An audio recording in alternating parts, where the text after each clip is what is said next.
Hello, my name is Margarita and I am originally from Los Angeles.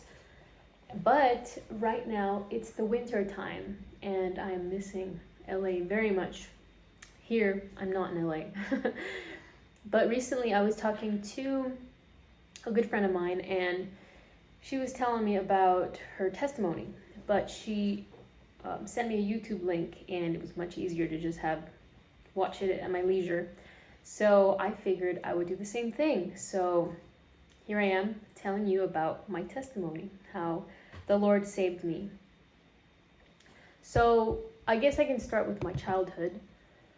I had a very not good childhood. It was very rough. I had an abusive father who abused all of us being my mom and my siblings, in every way except sexually, thankfully, but he was very physically abusive, mentally, verbally, emotionally. He wasn't a very good dad. And my mom was an alcoholic. So because of that, I was, number one, either abused by my father or neglected by my mother. But they've changed a lot, so I can't really blame them. But the reason I mention that is because it's really much affected the way I am today. What I focus on, how I react, just the way I am in general. And I developed social anxiety because of that. But, you know, that's how it is. That's how my life ended up being. But that's not what I want to focus on. I want to focus on, I don't know why I'm getting so negative about this. I guess I'm not over it, but I don't remember my childhood, so I can't talk much about it. But when I started to go to college, to the university, I remember one day I was walking on campus and I saw a man sitting at a table with a sign that said, "Do you want to practice English?" And at that time, I was getting my master's for teaching English as a second language, so I approached him and I said, "I don't want to learn it, but I'd like to teach it. So how can I get involved?" And he said, "Don't worry about it. You come to our meetings. We have international students who want to practice their English. So it'd be helpful for a native speaker as well." His name is Dave. And I ended up going to the meetings every week for quite a bit of time, maybe 2-3 years. I don't remember, but those people were actually Christian. But at one point, my mom became saved. And I was young enough, and I was like, oh, my mom's a Christian. I'm not a bad person, I guess, so I guess I'm a Christian too.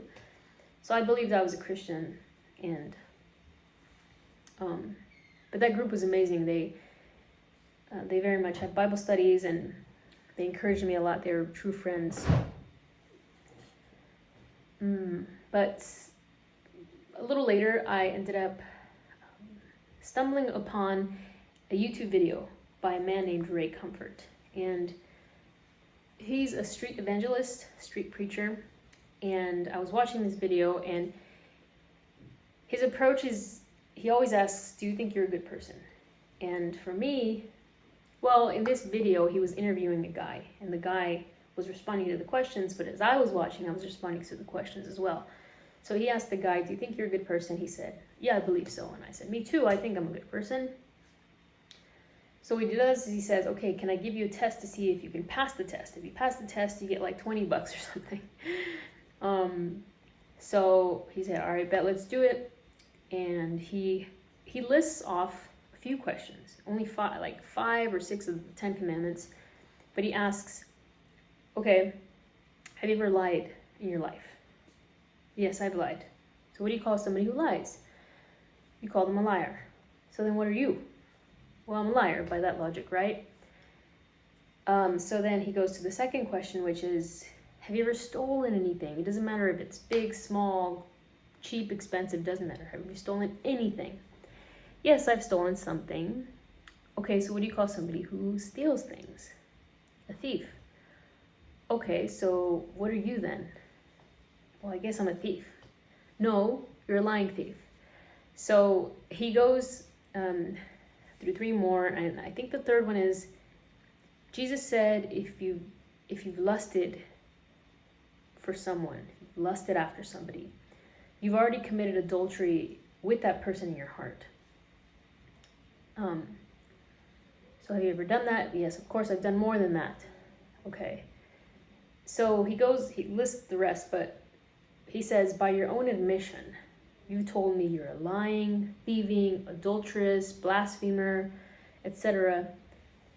Do you still think you're a good person? And naturally, you have to, when you're confronted with truth that way, you have to be honest.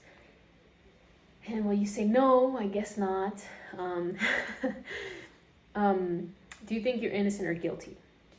Of course I'm guilty. Does a guilty person, do you think they deserve to go to heaven or do they go to hell? Yes, by that logic, yes, I should go to hell then. I deserve to go to hell. And then he asks you this question with such tenderness. He says, does that concern you? And it did for me. It very much did. At that point, I felt like hopeless. Like I'm guilty, dead to rights, they call it. I felt like I was in this abyss, this dark abyss that I couldn't claw out of. And I knew that if I died at that very moment, that I would be going to hell, without a doubt. And I was so desperate, and I was like, okay, what do I do? What do I do? What do I do? Because I was so used to like pleasing God by trying to do good works. So I was like, how can I undo what I've done? Well, you can't. It's done. But he asks, do you know what God did so that you and I, sinners like you and I, what he did so that we wouldn't go to hell? Yes, he sent his son, Jesus Christ, to die on the cross for your sin. Okay, and I felt like some relief, like, okay, I understand that, I get that, I'm on board with that, what do I do still? And he made a metaphor. He said it's kind of like a parachute. When you fall out of the sky and you have a parachute on, you trust and believe that that parachute is going to prevent you from dying. And I was like, okay, so I just have to trust and believe that the Lord Jesus Christ died for my sins. I understand that. I like that very much. And I just felt this immense gratitude, like, God would do that for me. Like, it would be amazing if a person, a guilty person, a sinner, just like I am, would die for me. But God himself did that for me. It really, I can't explain how much relief I felt at the time that I heard that. So I think I was saved at that time. I'm pretty sure I was, but I still continued to sin. I was trying to find a partner, a husband. So I would still date guys and I would still fall into the same sin. And I ended up meeting a guy named Dustin, and he lived in the South, in Georgia. So I flew over to Nashville to meet him and see where it goes, but again, I fell into sin. And at that time, though, I knew it was wrong. When I fell into sin, when I had sex, I said, this is not right. This is a sin. We shouldn't do this. And he was like, oh, don't worry about it. Like, everybody does this. Come on, are you serious? Like, what century are you living in kind of attitude. And for like a whole year, I struggled to get out of that relationship or to convince him, trying to share what I heard about the Lord. And he didn't, neither of that worked. But one day, for some reason, I'm like, you know what, I don't want anything to do with you. I'm done with you. See you later, goodbye. I ended up going back to LA, and I went with my friends. We drove to Mexico for the weekend, and I didn't have service on my phone because I didn't have service abroad, but I couldn't talk to anybody for a weekend. So when I came back to LA, I was calling him, texting him, hey, where are you? Dustin answered the phone. Nothing worked. Eventually his mom answered, and she said, hello. And I said, where's Dustin? Hello? Like, I've been trying to reach him. And she said, Dustin shot himself. And I couldn't believe that she said that. I thought I heard something else, and when it finally sunk in, I started crying. I could not stop crying. I was hysterical, and I felt guilty. Like, I felt guilty that he did that because of me, because I broke up with him because of sin, because I knew that the Bible had said, for the wages of sin is death, meaning you earn death by sinning. Those are your wages. You've earned that. So death became very real and very serious for me, as did life. Life became serious, precious to me. So that's when everything really changed for me. I felt like I woke up. I woke up in life. And I was sad for a very long time. But in 2019, I ended up, I wanted to leave my home. I didn't want to stay there anymore. It still was kind of toxic. So I was like, I'm out of here. I'm going to go work at Yellowstone National Park.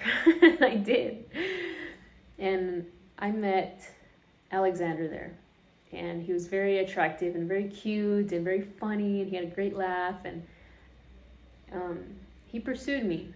And I didn't want anything to do with him. Not because I didn't like him, but because I didn't want what happened with Dustin to happen again with Alexander, because I knew my tendencies.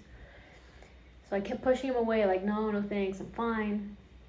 Eventually, after we both flew back to our homes, I was like, you know what, let me take this opportunity to share the gospel with this guy. And we read the word, talked about Christ. The Lord saved him eventually.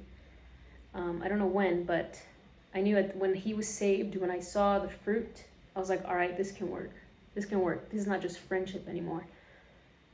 And we fell in love, or I fell in love with him. And we ended up coming to Slovakia after that to visit, to see if it would work out in person more, because it was long distance for a while. But now it's been 3 months since we've been married, and I live in Slovakia now. But the point is, what's the point to my whole testimony? What's the point to my story? It's not about me, it's not about what I've done, but it's about how God can take something broken and seemingly hopeless and something that's almost worthless. He can take that and he can make something beautiful from it. What he does when he saves you is the word says, he takes your heart of stone and he gives you a heart of flesh. When you're saved, you become a new creation. You die to your old self and you become a new self. And the Bible also says that we love because he first loved us. So he loved us, our response is to love him back. And there's nothing, I'm not worthy of saving. I wasn't worthy of saving. What he does is he saves. He takes people that aren't worth saving and he saves them, because that's who he is. He's a loving God. And he's also just. And that's all I can say. If you're unsure where you are in life, we all have a death date, every single one of us. And Ray Comfort says 10 out of 10 people die, right? Not 8 out of 10, not 1 out of 10, 10 out of 10 people die. The question is, where are you going to go when you pass on to the next life? There's only 2 options. And not making a choice is a choice within itself. So my encouragement to you is seek the truth. Question things. Why? That's a good question. Why? But thanks for taking the time to view my video, and I hope you have a great day. Bye-bye. Ciao.